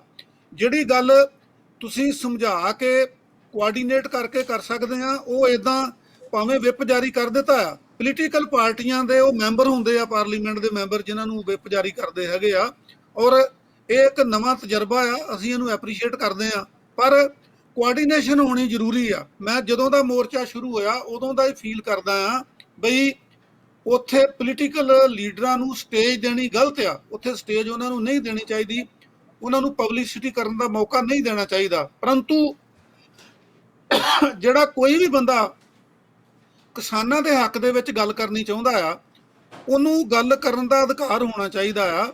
ਜੇ ਕੋਈ ਰਾਈਟਰ ਜਾ ਕੇ ਕਰ ਸਕਦਾ, ਜੇ ਕੋਈ ਆਰਟਿਸਟ ਕਰ ਸਕਦਾ ਹੈਗਾ, ਤੇ ਪਾਰਲੀਮੈਂਟ ਦਾ ਮੈਂਬਰ ਕਿਉਂ ਨਹੀਂ ਕਰ ਸਕਦਾ? ਇਹ ਮੇਰਾ ਖਿਆਲ ਹੈ ਵੀ ਇਹ ਐਕਸਟ੍ਰੀਮਿਜ਼ਮ ਜਿਹੜਾ ਹੈਗਾ, ਉਹ ਕਿਤੇ ਨਾ ਕਿਤੇ, ਮੈਂ ਇਸ ਗੱਲ ਦੇ ਹੱਕ 'ਚ ਹਾਂ ਕਿ ਇਸ ਲੈਵਲ ਦੇ ਉੱਤੇ ਕਿਸਾਨ ਮੂਵਮੈਂਟ ਨੂੰ ਕ੍ਰਿਟੀਸਾਈਜ਼ ਨਹੀਂ ਕਰਨਾ ਚਾਹੀਦਾ। ਮੈਂ ਕ੍ਰਿਟੀਸਾਈਜ਼ ਨਹੀਂ ਕਰ ਰਿਹਾ, ਮੈਂ ਸੁਜੈਸਟ ਕਰ ਰਿਹਾ ਹਾਂ ਕਿ ਉਹਨਾਂ ਦੀ ਬੈਟਰ ਪਰਫਾਰਮੈਂਸ ਜਿਹੜੀ ਆ, ਬੈਟਰ ਨਤੀਜੇ ਜਿਹੜੇ ਆ, ਉਹ ਕਿੱਦਾਂ ਨਿਕਲ ਸਕਦੇ ਸੀਗੇ। 26 ਜਨਵਰੀ ਤੋਂ ਲੈ ਕੇ ਅੱਜ ਤੱਕ ਕਿੰਨਾ ਟਾਈਮ ਆ, ਉਹਦੇ ਵਿੱਚ ਇਹ ਗੱਲਾਂ ਵਿਚਾਰੀਆਂ ਜਾ ਸਕਦੀਆਂ, ਉਹਨਾਂ ਕੋਲ ਜਾਇਆ ਜਾ ਸਕਦਾ ਸੀਗਾ। ਰਾਜਨੀਤਿਕ ਪਾਰਟੀਆਂ ਨੂੰ ਤੁਸੀਂ ਨਾ ਸੱਦੋ ਉੱਥੇ, ਉਹਨਾਂ ਦੇ ਤਰਲੇ ਕਰਨ ਵਾਲੀ ਗੱਲ ਸਭ ਕੋਈ ਗੱਲ ਨਹੀਂ ਗੀ।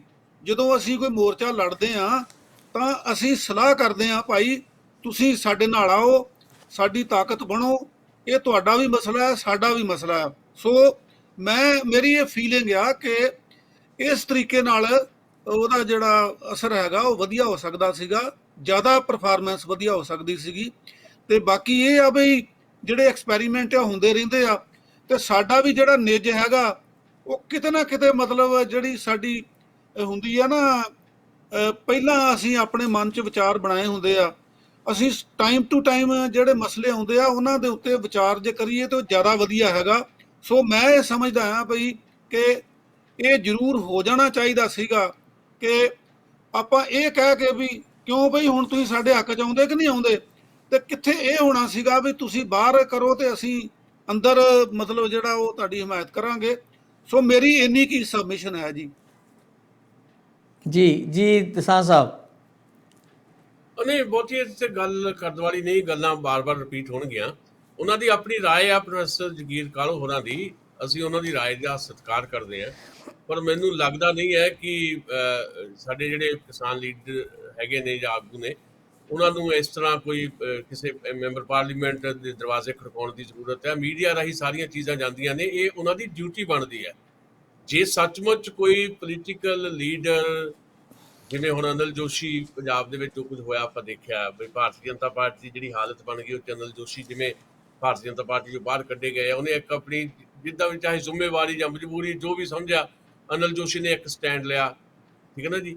ਜੇ ਕੋਈ ਵੀ ਪੋਲੀਟੀਕਲ ਲੀਡਰ ਜਾਂ ਕੋਈ ਵੀ ਪੋਲੀਟੀਕਲ ਪਾਰਟੀ ਓਨੈਸਟੀ ਦੇ ਨਾਲ ਕਿਸਾਨਾਂ ਦੀਆਂ ਜਿਹੜੀਆਂ ਇਹ ਮੰਗਾਂ ਨੇ ਵੀ 3 ਖੇਤੀ ਕਾਨੂੰਨ ਰੱਦ ਹੋਣੇ ਚਾਹੀਦੇ ਆ, ਜਾਂ MSP ਤੇ ਗਰੰਟੀ ਕਾਨੂੰਨ ਬਣਨਾ ਚਾਹੀਦਾ ਹੈ, ਸਵਾਮੀਨਾਥਨ ਕਮਿਸ਼ਨ ਦੀ ਰਿਪੋਰਟ ਲਾਗੂ ਹੋਣੀ ਚਾਹੀਦੀ ਹੈ। ਜੇ ਕੋਈ ਵੀ ਪੋਲੀਟੀਕਲ ਪਾਰਟੀ ਜਾਂ ਕਿਸੇ ਵੀ ਪੋਲੀਟੀਕਲ ਪਾਰਟੀ ਦਾ ਕੋਈ ਮੈਂਬਰ ਪਾਰਲੀਮੈਂਟ ਹੈ ਜਾਂ ਕੋਈ ਵੀ ਆਗੂ ਆ, ਉਹ ਓਨੈਸਟੀ ਨਾਲ ਇਸ ਗੱਲ ਤੇ ਸਟੈਂਡ ਕਰਦਾ, ਤਾਂ ਉਹਦੇ ਕੋਲ ਜਾਣ ਦੀ ਕੀ ਜ਼ਰੂਰਤ ਹੈ? ਉਹਦੀ ਡਿਊਟੀ ਹੈ, ਇਹ ਉਹਦਾ ਫਰਜ਼ ਹੈ। ਅਸੀਂ ਚੁਣ ਕੇ ਭੇਜਿਆ ਉਹਨੂੰ, ਉਹ ਲੋਕਾਂ ਦੀ ਗੱਲ ਕਰੇ। ਉਹਨਾਂ ਦੇ ਦਰਵਾਜ਼ਿਆਂ ਤੇ ਜਾ ਕੇ ਕੋਈ ਕੁੰਡੇ ਖੜਕਾਉਣ ਦੀ ਜ਼ਰੂਰਤ ਨਹੀਂ ਹੈ। ਮੀਡੀਆ ਰਾਹੀਂ ਸਾਰਿਆਂ ਕੋਲ ਸਾਰੀਆਂ ਚੀਜ਼ਾਂ ਜਾਂਦੀਆਂ। ਵੈਸੇ ਕਿਸਾਨ ਸਾਹਿਬ, ਮੈਂ ਸਮਝਦਾ ਹਾਂ ਕਿ ਜਿਹੜੀ ਲਾਈਨ ਦੇ ਉੱਤੇ ਕਿਸਾਨ ਸੰਯੁਕਤ ਮੋਰਚਾ ਜਿਹੜਾ ਪਹਿਲੇ ਦਿਨ ਤੋਂ ਅਮਲ ਕਰ ਰਿਹਾ ਹੈ ਕਿ ਪੋਲੀਟੀਕਲ ਪਾਰਟੀਆਂ ਨੂੰ ਇਸ ਮੂਵਮੈਂਟ ਦੇ ਵਿੱਚੋਂ ਕੋਈ ਫਾਇਦਾ ਨਹੀਂ ਚੱਕਣ ਦੇਣਾ, ਤੇ ਕਾਲੋ ਸਾਹਿਬ ਕਹਿ ਰਿਹਾ ਕਿ ਇੱਕ ਰਾਈਟਰ ਉੱਥੇ ਬੋਲ ਸਕਦੇ ਆ, ਜਾਂ ਉਹਨਾਂ ਨੂੰ ਤੁਸੀਂ ਉੱਥੇ ਉਹਨਾਂ ਨੂੰ ਗੱਲ ਕਰਨ ਦਾ ਅਧਿਕਾਰ ਦਿਓ। ਦੋ ਗੱਲਾਂ ਇਕੱਠੀਆਂ ਨਹੀਂ ਹੋ ਸਕਦੀਆਂ ਵੀ ਇੱਕ ਪਾਸੇ ਉਹਨਾਂ ਨੂੰ ਸਟੇਜ ਵਰਤਨ ਨਹੀਂ ਦੇਣਾ ਤੇ ਇੱਕ ਪਾਸੇ ਕੋਈ ਲੀਡਰ ਜਾਂਦਾ ਤੇ ਉਹਦੀ ਗੱਲ ਵੀ ਸਟੇਜ ਤੋਂ ਸੁਣ ਲੈਣੀ ਆ।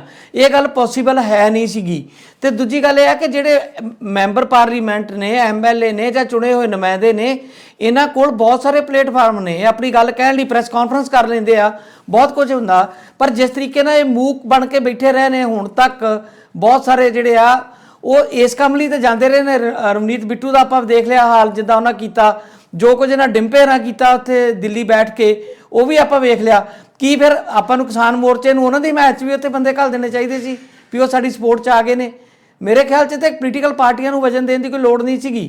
ਠੀਕ ਹੈ, ਉਹ ਜਿੱਦਾਂ ਬਾਕੀ ਪਬਲਿਕ ਸਰਵੈਂਟ ਨੇ, ਉਹ ਵੀ ਪਬਲਿਕ ਸਰਵੈਂਟ ਨੇ, ਉਹ ਕਰਨ ਗੱਲ ਲੋਕਾਂ ਦੀ, ਕਿਉਂ ਨਾ ਕਰਨ। ਬਿਲਕੁਲ ਠੀਕ ਹੈ ਤੁਹਾਡੀ ਗੱਲ। ਜਿਹੜੇ ਕਰਨ ਵਾਲੇ ਆ ਗਿੱਲ ਸਾਹਿਬ, ਉਹ ਕਰਦੇ ਵੀ ਆ। ਇਦਾਂ ਜ਼ਬਰਦਸਤੀ ਕੋਈ ਨਹੀਂ ਕਰ ਸਕਦਾ। ਮਤਲਬ ਜਿਹੜੀ ਮੈਂ ਕਿਸਾਨ ਮੋਰਚੇ ਦੇ ਹੱਕ 'ਚ ਹਾਂ, ਪਰ ਉਹਨਾਂ ਦੀ ਜਿਹੜੀ ਅਪਰੋਚ ਹੈਗੀ ਆ ਨਾ, ਉਹਨਾਂ 'ਚ ਕੁਝ ਲੀਡਰਸ਼ਿਪ 'ਚ ਇਦਾਂ ਦੇ ਬੰਦੇ ਹੈਗੇ ਆ ਜਿਹੜੇ ਇਹਨਾਂ ਗੱਲਾਂ ਨੂੰ ਮਤਲਬ ਪਸੰਦ ਨਹੀਂ ਗੇ ਕਰਦੇ। ਹੁਣ ਸੁਸ਼ੀਲ ਹੁਣੀ ਕਹਿੰਦੇ ਆ ਵੀ, ਹੁਣ ਸੁਸ਼ੀਲ ਹੁਣੀ SFI 'ਚ ਐਕਟਿਵ ਰਹੇ ਆ, ਕੀ ਇਹਨਾਂ ਨੇ ਕਦੀ ਕਿਸੇ DC ਨੂੰ ਮੈਮੋਰੈਂਡਮ ਨਹੀਂ ਦਿੱਤਾ, ਕਿਸੇ MLA ਨੂੰ ਮੈਮੋਰੈਂਡਮ ਨਹੀਂ ਦਿੱਤਾ, ਕਿਸੇ ਮਿਨਿਸਟਰ ਨੂੰ ਮੈਮੋਰੈਂਡਮ ਨਹੀਂ ਦਿੱਤਾ, ਕਿਸੇ CM ਨੂੰ ਜਾ ਕੇ ਮੈਮੋਰੈਂਡਮ ਨਹੀਂ ਦਿੰਦੇ ਰਹੇ। ਮੈਂ ਆਪ ਜਥੇਬੰਦੀ 'ਚ ਕੰਮ ਕਰਦਾ ਰਿਹਾ, ਗਿੱਲ ਸਾਹਿਬ ਕੰਮ ਕਰਦੇ ਰਹੇ ਆ। ਕੀ ਕਦੀ ਕਿਸੇ MLA ਨੂੰ, MP ਨੂੰ ਜਾਂ ਤੁਸੀਂ ਮਿਨਿਸਟਰ ਨੂੰ ਕਦੀ ਮੈਮੋਰੈਂਡਮ ਨਹੀਂ ਦਿੱਤਾ ਹੈਗਾ? ਜਿਹੜਾ ਹੁਣ ਤੁਸੀਂ ਇਦਾਂ ਕਰਦੇ ਆ ਬਈ ਜਿਹੜੇ ਪਾਰਲੀਮੈਂਟ ਦੇ ਮੈਂਬਰ ਆ ਜਾਂ MLA ਆ ਜਾਂ ਪੋਲੀਟੀਕਲ ਪਾਰਟੀਆਂ ਦੇ ਲੀਡਰ ਆ, ਉਹ ਜਿਹੜੇ ਆ ਜੀ ਉਹ ਕਿਸਾਨਾਂ ਦੇ ਦੁਸ਼ਮਣ ਹੈਗੇ ਆ, ਮਤਲਬ ਉਹਨਾਂ ਨੂੰ ਲਾਗੋਂ ਦੀ ਲੰਘਣ ਨਹੀਂ ਦੇਣਾ। ਤੇ ਬਿੱਟੂ ਜਿਹੜਾ ਉੱਥੇ ਗਿਆ ਸੀਗਾ, ਉਹਦੀ ਖਾਤਰਦਾਰੀ ਵੀ ਕਿੱਦਾਂ ਉਹਨਾਂ ਨੇ ਕੀਤੀ ਸੀਗੀ, ਇਹ ਵੀ ਕਿਸੇ ਤੋਂ ਗੁੱਝੀ ਨਹੀਂ ਹੈ। ਮੈਂ ਇਸ ਗੱਲ ਨਾਲ ਸਹਿਮਤ ਹਾਂ ਕਿ ਬਈ ਉੱਥੇ ਪਬਲਿਸਿਟੀ ਕਰਨ ਦਾ ਮੌਕਾ ਪੋਲੀਟੀਕਲ ਪਾਰਟੀ ਦੇ ਲੀਡਰਾਂ ਨੂੰ ਨਹੀਂ ਮਿਲਣਾ ਚਾਹੀਦਾ ਸੀਗਾ। ਪਰ ਦੂਜੇ ਬੰਨੇ ਇਹ ਆ ਕਿ ਬਈ ਉਹਨਾਂ ਲੋਕਾਂ ਨੂੰ ਵੀ ਪਬਲਿਸਿਟੀ ਦਾ ਮੌਕਾ ਦੇਤਾ ਕਿਸਾਨਾਂ ਨੇ, ਜਿਹੜੇ ਕਿਸਾਨ ਮੂਵਮੈਂਟ ਦੇ ਵਿਰੁੱਧ ਭੁਗਤੇ ਜਾ ਕੇ ਉਹਨਾਂ ਨੇ ਝੰਡਾ ਝੁਲਾਇਆ ਉੱਥੇ ਆਪਣੇ ਲਾਲ ਕਿਲੇ ਤੇ ਜਾ ਕੇ, ਔਰ ਪਹਿਲੇ ਦਿਨ ਉਹਨਾਂ ਨੇ ਜਿਹੜਾ ਉੱਥੇ ਸਾਰਾ ਪ੍ਰਚਾਰ ਆਪਣਾ ਕਰ ਲਿਆ। ਉਦੋਂ ਤਾਂ ਕਿਸੇ ਨੇ ਰੋਕਿਆ ਨਾ ਉਹਨਾਂ ਨੂੰ। ਹਾਲਾਤ ਮੈਨੂੰ ਲੱਗਦਾ ਹੈ ਕਿ ਜਿਹੜੀਆਂ 32 ਜਥੇਬੰਦੀਆਂ, ਕਾਲੋ ਸਾਹਿਬ, ਉਹ ਸਾਰੀ ਲੀਡਰਸ਼ਿਪ ਬੜੀ ਸੁਲਝੀ ਹੋਈ ਹੈ ਔਰ ਬੜੇ ਮੈਚੁਰ ਲੀਡਰ ਨੇ। ਉਹਨਾਂ ਨੇ ਜਿਹੜੇ ਵੀ ਫੈਸਲੇ ਲਏ ਹੋਣਗੇ ਸਰਬਸੰਮਤੀ ਨਾਲ ਲਏ ਹੋਣਗੇ, ਵਿਦਨ ਪਾਰਟੀ ਕੋਈ ਉਹਨਾਂ ਦੇ ਫਰਕ ਹੋਣਗੇ, ਜ਼ਰੂਰ ਹੋਣਗੇ। ਮੈਂ ਮੰਨਦਾ ਜਿਹੜੀ ਗੱਲ ਤੁਸੀਂ ਬਾਰ-ਬਾਰ ਕਹਿ ਰਹੇ ਹੋ ਕਿ ਜਿਹੜੀਆਂ ਕੁਝ ਇੱਕ ਧਿਰਾਂ ਨੇ ਉਹ ਪਾਰਲੀਮੈਂਟ ਵਾਲੀ ਪੋਲਿਟਿਕਸ ਨਹੀਂ ਭਰੋਸਾ ਕਰਦੀਆਂ, ਪਰ ਉਹਨਾਂ ਨੇ ਡਿਸਪਲਿਨ ਤਾਂ ਨਹੀਂ ਤੋੜਿਆ ਕਦੀ। ਆਪਾਂ ਕੱਲ ਹੀ ਗੱਲ ਕੀਤੀ ਸੀ, ਉਗਰਾਹਾਂ ਸਾਹਿਬ ਦੀ ਕੱਲ ਵੀ ਗੱਲ ਕੀਤੀ ਸੀ ਕਿ ਸੰਯੁਕਤ ਮੋਰਚੇ ਵਿੱਚ ਆਪਣਾ ਵਿਚਾਰ ਰੱਖਣਾ ਉਹਨਾਂ ਦਾ ਫਰਜ਼ ਬਣਦਾ ਸੀਗਾ, ਪਰ ਉਹਨਾਂ ਨੇ ਕੋਈ ਡਿਸਪਲਿਨ ਨਹੀਂ ਤੋੜਿਆ। ਗਿੱਲ ਸਾਹਿਬ ਦੂਜੇ ਬੰਨੇ ਇਹ ਵੀ ਆ ਵੀ 25 ਜਨਵਰੀ ਨੂੰ ਜਦੋਂ ਸਟੇਜ ਦੇ ਉੱਤੇ ਕਬਜ਼ਾ ਕੀਤਾ ਸੀਗਾ, ਮਤਲਬ ਉਹਨਾਂ ਨੇ ਐਕਸਟ੍ਰੀਮਿਸਟਾਂ ਨੇ, ਉਦੋਂ ਕਿਸਾਨ ਮੋਰਚੇ ਨੇ ਦਖਲ ਕਿਉਂ ਨਾ ਦਿੱਤਾ? ਉਹ ਦੂਜਿਆਂ ਨੂੰ ਤਾਂ ਕਹਿੰਦੇ ਆ ਇਹ ਕਿਹੜੇ ਭਲੇ ਮਾਨਸ ਸੀਗੇ? ਇਹ ਪੋਲੀਟੀਕਲ ਪਾਰਟੀਆਂ ਨਾਲੋਂ ਘੱਟ ਖਤਰਨਾਕ ਸੀਗੇ ਜਿਨ੍ਹਾਂ ਨੇ ਜਾ ਕੇ ਮੋਰਚੇ ਦਾ ਭੱਠਾ ਹੀ ਬਿਠਾਲ ਦਿੱਤਾ 26 ਜਨਵਰੀ ਨੂੰ। ਬਿਲਕੁਲ ਸਮਝਦੇ, ਸੁਸ਼ੀਲ ਨਹੀਂ ਦੱਸ ਦਿੰਦੇ ਆ। ਵੈਸੇ ਮੇਰੇ ਖਿਆਲ 'ਚ ਜੇ ਉਦੋਂ ਆ ਕੇ ਕਿਸਾਨ ਲੀਡਰ ਉਸ ਸਟੇਜ ਦੇ ਉੱਤੇ ਕੁਝ ਕਰਦੇ ਤੇ ਆਪੋ 'ਚ ਖੂਨ ਖਰਾਬਾ ਹੋਣਾ ਸੀ, ਝਗੜਾ ਹੋਣਾ ਸੀ। ਉਹ ਵੀ ਇੱਕ ਉਹਨਾਂ ਦਾ ਬੜਾ ਸੁਹਿਰਦ ਕਦਮ ਸੀਗਾ ਕਿ ਇਹਨਾਂ ਨੂੰ ਪਾਲਣ ਦਾ ਰੌਲਾ, ਇਹਨਾਂ ਦੇ ਪੱਲੇ ਤੇ ਕੁਝ ਨਹੀਂ, ਸਗੋਂ ਨੰਗੇ ਹੋਣਗੇ। ਉਹ ਨੰਗੇ ਹੋ ਗਏ, ਪਤਾ ਲੱਗ ਗਿਆ ਲੋਕਾਂ ਨੂੰ ਵੀ ਇਹ ਕੌਣ ਲੋਕ ਨੇ। ਉਹ ਨੰਗੇ ਤਾਂ ਹੋ ਗਏ, ਪਰ ਉਹਨਾਂ ਨੇ ਮੋਰਚੇ ਦਾ ਤਾਂ ਸੱਤਿਆਨਾਸ਼ ਕਰਤਾ ਨਾ। ਜੇ ਟਕੈਤ ਦੇ ਅਥਰੂ ਨਾ ਡਿੱਗਦੇ ਤੇ ਮੋਰਚਾ ਕਿੱਧਰ ਨੂੰ ਜਾਂਦਾ ਸੀਗਾ ਜੀ। ਚਲੋ ਆਪਾਂ ਸੁਸ਼ੀਲਾ ਦੀ ਰਾਏ ਵੀ ਲੈਣੇ ਇੱਥੇ ਜੀ। ਇਹਦੇ ਚ ਪਤਾ ਕੀ ਆ ਜੀ, ਇਹਦੇ ਚ ਦੇਖੋ ਗੱਲ ਇਹ ਆ ਗਿੱਲ ਸਾਹਿਬ, ਕਾਲੂ ਸਾਹਿਬ, ਵੀ ਜੇ ਅਸੀਂ ਉਹਨਾਂ ਸਾਰੀਆਂ ਘਟਨਾਵਾਂ ਨੂੰ ਪਰਤ ਦਰ ਪਰਤ ਖੋਲਾਂਗੇ ਤਾਂ ਫਿਰ ਬਹੁਤ ਲੰਬੀ ਗੱਲ ਚੱਲ ਜਾਣੀ ਆ। ਸੰਖੇਪ 'ਚ ਮੈਂ ਗੱਲ ਕਰਨੀ ਚਾਹੁੰਦਾ, ਜਿਹੜੀ ਹਰਜੀਤ ਗਿੱਲ ਹੋਰਾਂ ਨੇ ਵੀ ਕਹੀ ਹੈ। ਮੈਂ ਸਮਝਦਾ 25 ਜਨਵਰੀ ਨੂੰ ਜੋ ਕੁਝ ਵੀ ਹੋਇਆ, ਜੇ ਲਗਭਗ ਉਹੀ ਕੁਝ ਕਰਦੇ ਬਰਾਬਰ ਦਾ, ਜਿਵੇਂ ਉਹਨਾਂ ਦਾ ਤੁਸੀਂ ਜ਼ਿਕਰ ਕਰ ਰਹੇ ਹੋ, ਜਿਹੜੇ ਟੋਲੇ ਨੇ ਸਾਰਾ ਕੁਝ ਕੀਤਾ ਸੀ, ਤੇ ਕਿਸਾਨ ਮੋਰਚੇ ਵਾਲੇ ਵੀ ਉੱਥੇ, ਉਹਨਾਂ ਦੇ ਕਿਹੜੇ ਵਲੰਟੀਅਰ ਹੈ ਨਹੀਂ ਸੀ।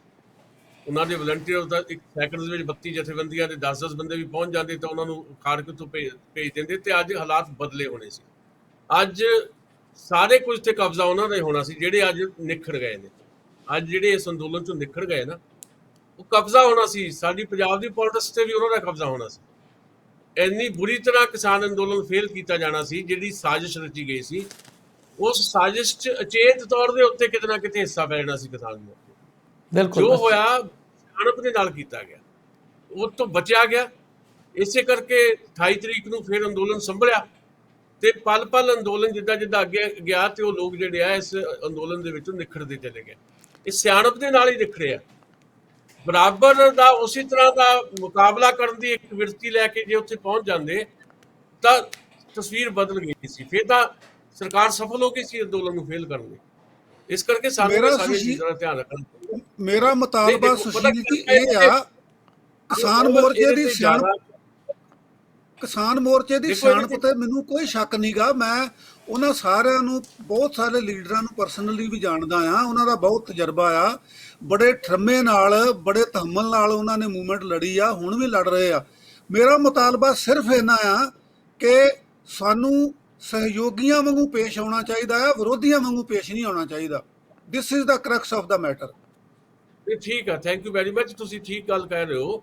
ਸਹਿਯੋਗ ਬਹੁਤ ਇੰਪੋਰਟੈਂਟ ਹੈ, ਪਰ ਸਹਿਯੋਗ ਲੈਣ ਦੀ ਵਿਧੀ ਜਿਹੜੀ ਹੈ ਉਹ ਨਾ ਤਾਂ ਸੁਸ਼ੀਲ ਦੋਸਾਂਝ ਹੁਣ ਸੰਯੁਕਤ ਕਿਸਾਨ ਮੋਰਚੇ ਨੂੰ ਨਸੀਹਤ ਦੇ ਸਕਦਾ, ਨਾ ਗਿੱਲ ਸਾਹਿਬ, ਨਾ ਤੁਸੀਂ। ਉਹਨਾਂ ਨੇ ਬੈਠ ਕੇ ਵਿਚਾਰਾਂ ਕੀਤੀਆਂ, ਪਤਾ ਨਹੀਂ ਕਿੰਨੀਆਂ ਕਿੰਨੀਆਂ ਵਿਚਾਰਾਂ ਹੋਈਆਂ ਹੋਣਗੀਆਂ। ਜਿਹੜੀ ਤੁਸੀਂ ਗੱਲ ਕਰਦੇ ਹੋ, ਜਾਂ ਜੋਗਿੰਦਰ ਸਿੰਘ ਉਗਰਾਹਾਂ ਦੀ ਵੀ ਗੱਲ ਕੀਤੀ ਹੈ, ਮੈਨੂੰ ਲੱਗਦਾ ਵੀ ਸੰਯੁਕਤ ਕਿਸਾਨ ਮੋਰਚੇ 'ਚ ਜਿਹੜੀਆਂ ਕੁਝ ਧਿਰਾਂ ਸ਼ਾਮਲ ਨੇ ਉਹ ਤਾਂ ਕਈ ਵਾਰੀ ਪੁੱਠਾ ਸਿੱਧਾ ਬਿਆਨ ਦੇ ਜਾਂਦੇ ਆ, ਜਿੱਦਾਂ ਗੁਰਨਾਮ ਸਿੰਘ ਚੜੂਨੀ ਆ, ਸੁਰਜੀਤ ਸਿੰਘ ਫੂਲ ਵਗੈਰਾ, ਜਿਹੜੇ ਸਸਪੈਂਡ ਵੀ ਕੀਤੇ ਗਏ ਉਹ ਬਹਾਲ ਵੀ ਹੋ ਗਏ। ਜੋਗਿੰਦਰ ਸਿੰਘ ਉਗਰਾਹਾਂ ਜਿਹਨਾਂ ਦਾ ਪਾਰਲੀਮਾਨੀ ਜਿਹੜਾ ਇੱਕ ਤਰੀਕਾ, ਉਹਦੇ 'ਚ ਕੋਈ ਯਕੀਨ ਨਹੀਂ ਹੈ ਉਹਨਾਂ ਦੀ ਜਥੇਬੰਦੀ ਦਾ, ਉਹਨਾਂ ਨੇ ਫਿਰ ਵੀ ਅੱਜ ਤੱਕ ਸੰਯੁਕਤ ਕਿਸਾਨ ਮੋਰਚੇ ਦੇ ਸਾਰੇ ਜਿਹੜੇ ਐਕਸ਼ਨ ਹੈ ਉਹਨਾਂ ਨੂੰ ਸਿਰਦਤਾ ਦੇ ਨਾਲ ਨਿਭਾਇਆ ਵੀ ਹੈ ਤੇ ਬਹੁਤ ਵਧੀਆ ਤਰੀਕੇ ਨਾਲ ਰਲ ਕੇ ਚੱਲ ਰਹੇ ਆ। ਇਸ ਅੰਦੋਲਨ ਦੇ ਵਿੱਚ ਵੀ ਜਿਹੜਾ ਨਵਾਂ ਉਹਨਾਂ ਨੇ ਜਿਹੜਾ ਪ੍ਰੋਗਰਾਮ ਦਿੱਤਾ ਉਹਦੇ 'ਚ ਵੀ ਉਹਨਾਂ ਦੀ ਪੂਰੀ ਸਹਿਮਤੀ ਹੈ। ਸੋ ਮੈਨੂੰ ਲੱਗਦਾ ਕਿ ਜਿਸ ਤਰੀਕੇ ਨਾਲ ਅੰਦੋਲਨ ਡਿਵੈਲਪ ਹੋਇਆ ਤੇ ਇਸ ਅੰਦੋਲਨ ਨੇ ਬਹੁਤ ਮੈਚਿਓਰਿਟੀ ਹਾਸਲ ਕੀਤੀ ਹੈ।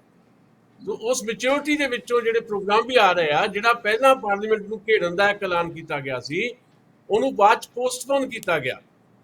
ਉਹ ਵੀ ਇੱਕ ਸਿਆਣਪ ਸੀ, ਉਦੋਂ ਵੀ ਬੜੀ ਨੁਕਤਾਚੀਨੀ ਹੋਈ ਵੀ ਪਹਿਲਾਂ ਇਹ ਕਹਿ ਦਿੰਦੇ ਆ ਫਿਰ ਕਰਦੇ ਨਹੀਂ, ਪਰ ਉਹ ਸਿਆਣਪ ਦੇ ਵਿੱਚੋਂ 200 ਦਾ ਜਥਾ ਜਿਹੜਾ ਨਿਕਲਿਆ ਵੀ ਉਹ ਭੀੜਾਂ ਨਾਲ ਇਕੱਠੀਆਂ ਹੋਣ, ਉਹਨਾਂ ਦੇ ਕੋਲ ਆਇਡੈਂਟੀ ਕਾਰਡ ਵੀ ਹੋਣ, ਕੱਲ ਨੂੰ ਫਿਰ ਸਰਕਾਰੀ ਸਾਜ਼ਿਸ਼ ਜਾਂ ਜਿਹੜੇ ਦੂਜੇ ਟੋਲਾ ਜਿਹੜਾ ਆ ਕੋਈ ਹੋਰ ਘੁਸਪੈਠ ਨਾ ਕਰ ਜਾਏ, ਉਹਦੇ ਵਿੱਚੋਂ ਇਹ ਸਾਰੀਆਂ ਚੀਜ਼ਾਂ ਮੈਚੋਰਿਟੀ ਚੋਂ ਨਿਕਲੀਆਂ। ਹੌਲੀ ਹੌਲੀ 8 ਮਹੀਨਿਆਂ ਤੱਕ ਜਾਂਦੇ ਆ ਬਾਰਡਰ ਦੇ ਉੱਤੋਂ ਜਿਹੜਾ ਇਹ ਅੰਦੋਲਨ ਸਾਡਾ ਆ ਇਹ ਬਹੁਤ ਜ਼ਿਆਦਾ ਮੈਚਿਓਰ ਹੋਇਆ। ਮੈਚਿਓਰਿਟੀ ਦੇ ਵਿੱਚੋਂ ਨਵੇਂ ਫੈਸਲੇ ਆ ਰਹੇ। ਬਿਲਕੁਲ ਦੋਸਾਂਝ ਸਾਹਿਬ, ਸਮਾਂ ਕਾਫੀ ਹੋ ਗਿਆ। ਬੜੀ ਵਧੀਆ ਵੈਸੇ ਡਿਸਕਸ਼ਨ ਚੱਲ ਰਹੀ ਸੀਗੀ, ਬਹੁਤ ਸਾਰੇ ਸਵਾਲ ਮਨ 'ਚ ਆ ਰਹੇ ਆ, ਮੇਰੇ ਵੀ ਬਹੁਤ ਸਾਰੇ ਆ ਰਹੇ ਆ, ਪਰ ਸਮਾਂ ਕਾਫੀ ਹੋ ਗਿਆ। ਮੈਨੂੰ ਲੱਗਦਾ ਕਿ ਇੱਦਾਂ ਇਕੱਠੇ ਮਿਲ ਕੇ ਵੀ ਕਦੀ ਕਦੀ ਕਰ ਲਿਆ ਕਰੀਏ ਤੇ ਉਹ ਅੱਛਾ ਲੱਗਦਾ ਹੈ ਕਿ ਇੱਕ ਦੂਜੇ ਦੇ ਵਿਚਾਰ ਜਿਹੜੇ ਆ ਉਹ ਖੁੱਲ੍ਹ ਕੇ ਜਿਹੜੇ ਆ ਪਤਾ ਲੱਗ ਜਾਂਦੇ ਆ। ਪਰ ਕਾਲੂ ਸਾਹਿਬ, ਮੈਂ ਜਾਂਦਾ ਇੱਕ ਗੱਲ ਤੁਹਾਨੂੰ ਕਹਿਣੀ ਚਾਹੁੰਦਾ ਕਿ ਆਪਾਂ ਇੱਥੇ ਲਗਾਤਾਰ ਕਿਸਾਨ ਜਿਹੜੀਆਂ ਕਾਲ ਦਿੰਦੇ ਰਹੇ, ਉਹਨਾਂ ਨੂੰ ਕੁਛ ਨਾ ਕੁਛ ਇੱਥੇ ਅਮਲੀ ਰੂਪ 'ਚ ਆਪਾਂ ਵੀ ਕਰਦੇ ਰਹੇ ਹਾਂ ਔਰ ਸਮਰਥਕ ਆ ਕਿਸਾਨ ਮੋਰਚੇ ਦੇ। ਪਰ ਦੂਜੇ ਪਾਸੇ ਜੇ ਇਹ ਆਪਾਂ ਜਿਹੜੀ ਲਾਈਨ ਤੁਸੀਂ ਦੇ ਰਹੇ ਹੋ ਅੱਜ, ਫਿਰ ਤੇ ਵੇਖਿਆ ਜਾਵੇ ਤੇ ਜਿਹੜੇ ਅਮਿਤ ਸ਼ਾਹ ਤੇ ਮੋਦੀ ਹੀਰੀ ਧਿਰ ਜਿਹੜੇ ਇਸ ਵੇਲੇ ਰਾਜ ਭਾਗ ਦੇ ਕਾਬਜ ਨੇ, ਉਹ ਵੀ ਕਿਸਾਨਾਂ ਦੇ ਦੁਸ਼ਮਣ ਥੋੜੀ ਆ, ਉਹ ਵੀ ਤੇ ਚੁਣੇ ਹੋਏ ਨੁਮਾਇੰਦੇ ਹੀ ਨੇ। ਉਹਨਾਂ ਦੇ ਵਿਰੁੱਧ ਜੇ ਆਪਾਂ ਲੜ ਰਹੇ ਆ, ਉਹਨਾਂ ਨੂੰ ਕਹਿ ਰਹੇ ਆ ਕਿ ਮੋਦੀ ਮੁਰਦਾਬਾਦ, ਤੇ ਫਿਰ ਤੇ ਇਹ ਵੀ ਨਹੀਂ ਕਹਿਣਾ ਚਾਹੀਦਾ ਇਹ ਗੱਲ ਨਹੀਂ ਗੀ ਗਿੱਲ ਸਾਹਿਬ, ਇਹ ਗੱਲ ਨਹੀਂ ਗੀ। ਮੈਂ ਸਾਰੀਆਂ ਗੱਲਾਂ ਨਾਲ ਸਹਿਮਤ ਹਾਂ। ਕਿਸਾਨ ਮੋਰਚੇ ਦੀ ਸਪੋਰਟ ਅਸੀਂ ਇੱਥੋਂ ਬੈਠੇ ਕਰਦੇ ਰਹੇ ਹਾਂ, ਸਾਰਾ ਕੁਛ ਆ, ਇਹ ਗੱਲਾਂ ਨੂੰ ਭੁੱਲੀਆਂ ਨਹੀਂ। ਮੇਰਾ ਸਿਰਫ ਮੁਤਾਲਬਾ ਇੱਕੋ ਹੀ ਆ ਭਈ ਜਿਨ੍ਹਾਂ ਤੋਂ ਅਸੀਂ ਸਪੋਰਟ ਲੈ ਰਹੇ ਆ ਨਾ, ਉਹਨਾਂ ਨੂੰ ਸਹਿਯੋਗੀ ਬਣਾ ਕੇ ਚੱਲੀਏ, ਵਿਰੋਧੀ ਬਣਾ ਕੇ ਨਾ ਚੱਲੀਏ। ਦਿਸ ਇਜ਼ ਮਾਈ ਪੁਆਇੰਟ ਜੀ। ਸਮਾਂ ਸਾਡਾ ਸਮਾਪਤ ਹੈ ਜੀ। ਵਿਚਾਰ ਆਪੋ ਆਪਣੇ ਨੇ, ਵਿਚਾਰ ਚੱਲਦੇ ਰਹਿਣੇ ਚਾਹੀਦੇ ਨੇ, ਇੱਕ ਦੂਜੇ ਨਾਲ ਵਿਚਾਰ ਭਿੜਨੇ ਵੀ ਚਾਹੀਦੇ ਨੇ, ਨਵੀਆਂ ਗੱਲਾਂ ਨਿਕਲਦੀਆਂ ਨੇ। ਜਿਹੜਾ ਤਜਰਬਾ ਕਿਸਾਨ ਅੰਦੋਲਨ ਨੇ ਹੁਣ ਕੀਤਾ ਆ, ਜਿਵੇਂ ਸੁਸ਼ੀਲ ਰਾਣੇ ਵੀ ਕਿਹਾ, ਮੈਂ ਵੀ ਇਹ ਸਮਝਦਾ ਹਾਂ ਕਿ ਇਸ ਤਜਰਬੇ 'ਚੋਂ ਬਹੁਤ ਸਾਰੀਆਂ ਨਵੀਆਂ ਚੀਜ਼ਾਂ ਨਿਕਲਣਗੀਆਂ। ਔਰ ਡੈਮੋਕ੍ਰੇਸੀ ਦੀ ਜਿਹੜੀਆਂ ਕਮਜ਼ੋਰੀਆਂ ਨੇ, ਅਸੀਂ ਬਾਰ-ਬਾਰ ਕਹਿੰਦੇ ਆ, ਰੀਕਾਲ ਕਰਨਾ, ਨੁਮਾਇੰਦਿਆਂ ਨੂੰ ਜਵਾਬਦੇਹੀ ਦੇਣੀ, ਮੈਨੀਫੈਸਟੋ ਨੂੰ ਲੀਗਲ ਕਰਨਾ, ਇਹ ਸਾਰੇ ਜਿਹੜੇ ਆ ਸਾਡੇ ਰਾਈਟਸ ਨੇ, ਜਿਹੜੇ ਇਹਨਾਂ ਪੋਲੀਟੀਕਲ ਲੋਕਾਂ ਨੇ ਦਬਾ ਕੇ ਰੱਖੇ ਹੋਏ ਨੇ। ਜੇ ਇੱਧਰ ਨੂੰ ਗੱਲ ਤੁਰਦੀ ਆ ਤੇ ਇਹ ਵੀ ਸਾਡੀ ਡੈਮੋਕ੍ਰੇਸੀ ਦੀ ਵੀ ਇੱਕ ਬੜਾ ਵਧੀਆ ਕਦਮ ਹੋਏਗਾ। ਦੂਜੇ ਪਾਸੇ ਜਿਹੜੀ ਗੱਲ ਅੱਜ ਕਾਲੋ ਸਾਹਿਬ ਠਾਈ, ਮੇਰਾ ਖਿਆਲ ਕੱਲ ਆਪਾਂ ਫਿਰ ਇਕੱਠੇ ਹੋ ਕੇ ਗੱਲ ਕਰ ਲਾਂਗੇ। ਜਿਸ ਤਰੀਕੇ ਨਾਲ ਰਜਿੰਦਰ ਸਿੰਘ ਦੀਪਵਾਲਾ ਨੇ ਆ ਕੇ ਅਗਲੇ ਹੀ ਦਿਨ ਉਹਨਾਂ ਲੋਕਾਂ ਨੂੰ ਸਿੱਧੇ ਤੌਰ ਤੇ ਗਦਾਰ ਕਹਿ ਦਿੱਤਾ ਸੀ, ਇਹਦੋਂ ਸਖਤ ਐਕਸ਼ਨ ਹੋਰ ਕਿਸਾਨ ਕੀ ਲੈ ਸਕਦੇ ਸੀ। ਬਾਕੀ ਤੇ ਕਿਰਪਾਨਾਂ ਵਾਲੀ ਲੜਾਈ ਰਹਿ ਗਈ ਸੀ। ਜੇ ਆਪਾਂ ਉਧਰ ਨੂੰ ਤੁਰ ਪੈਂਦੇ ਤੇ ਉਹ ਫਿਰ ਜੂਨ 84 ਵਾਲੇ ਅਸੀਂ ਵੇਖਦੇ ਹਾਂ, ਹਰ ਸਾਲ ਕਿਰਪਾਨਾਂ ਚੱਲਦੀਆਂ ਤੇ ਮਸਲਾ ਉੱਥੇ ਦਾ ਉੱਥੇ ਖੜਾ, ਉਹਦੇ 'ਚ ਨਿਕਲਣਾ ਤੇ ਕੁਝ ਨਹੀਂ ਸੀਗਾ। ਗਿੱਲ ਸਾਹਿਬ, ਦੀਪ ਸਿੰਘ ਵਾਲੇ ਨੇ ਤਾਂ ਅਗਲੇ ਦਿਨ ਕਿਹਾ ਸੀਗਾ, ਆਪਣੇ ਰਾਜੇਵਾਲ ਸਾਹਿਬ ਨੇ ਉਦੋਂ ਹੀ ਕਹਿਤਾ ਸੀਗਾ ਕਿ ਬਈ ਇਹ ਕਿਹੜੀਆਂ ਧਿਰਾਂ ਕਿਸ ਤਰੀਕੇ ਨਾਲ ਭੁਗਤੀਆਂ ਹੈਗੀਆਂ। ਉਹਨਾਂ ਸਾਰੀਆਂ ਨਾਲ ਮੇਰਾ ਐਗਰੀਮੈਂਟ ਆ, ਮੈਂ ਤਾਂ ਡਿਸਐਗਰੀ ਨਹੀਂ ਕਰਦਾ। ਬਿਲਕੁਲ ਠੀਕ, ਬਿਲਕੁਲ ਠੀਕ। ਸਿਰਫ ਬਾਰ-ਬਾਰ ਇਹੀ ਗੱਲ ਕਹਿਣਾ ਆ ਕਿ ਜਿਨ੍ਹਾਂ ਕੋਲ ਸਹਿਯੋਗ ਲੈਣਾ, ਉਹਨਾਂ ਨੂੰ ਸਹਿਯੋਗੀਆਂ ਵਾਂਗ ਟਰੀਟ ਕਰੀਏ, ਆਪਾਂ ਵਿਰੋਧੀਆਂ ਵਾਂਗ ਟਰੀਟ ਨਾ ਕਰੀਏ। ਜੀ ਬਿਲਕੁਲ ਬਿਲਕੁਲ ਠੀਕ ਹੈ ਜੀ। ਕੱਲ ਦੀ ਡਿਸਕਸ਼ਨ 'ਚ ਫਿਰ ਆਪਾਂ ਕੁਝ ਗੱਲਾਂ ਬਾਤਾਂ ਨਵੀਆਂ ਜਿਹੜੀਆਂ ਉਹ ਕਰਾਂਗੇ। ਠੀਕ ਹੈ, ਡਿਸਕਸ਼ਨ 'ਚੋਂ ਹੀ ਕਈ ਚੀਜ਼ਾਂ ਸਾਹਮਣੇ ਆਉਂਦੀਆਂ। ਤੁਹਾਡਾ ਪੁਆਇੰਟ ਆਪਣੀ ਤਾਂ ਬਿਲਕੁਲ ਸਹੀ ਆ, ਸੁਸ਼ੀਲ ਰੀ ਆਪਣੀ ਤਾਂ ਸਹੀ ਆ, ਮੈਂ ਵੀ ਕੋਸ਼ਿਸ਼ ਕੀਤੀ ਕਿ ਆਪਣੀ ਇਨਪੁਟ ਦੇ ਸਕਾਂ। ਸੋ ਬਹੁਤ ਬਹੁਤ ਸ਼ੁਕਰੀਆ ਤੁਹਾਡਾ ਸਭ ਦਾ ਜੀ, ਬਹੁਤ ਮਿਹਰਬਾਨੀ। ਵਧੀਆ ਤਰ੍ਹਾਂ ਦੀ ਡਿਸਕਸ਼ਨ ਜਿਹੜੀ ਆ ਉਹ ਹੋਈ ਹੈ ਜੀ। ਧੰਨਵਾਦ ਤੁਹਾਡਾ ਜੀ, ਬਹੁਤ ਮਿਹਰਬਾਨੀ, ਬਹੁਤ ਸ਼ੁਕਰੀਆ, ਬਹੁਤ।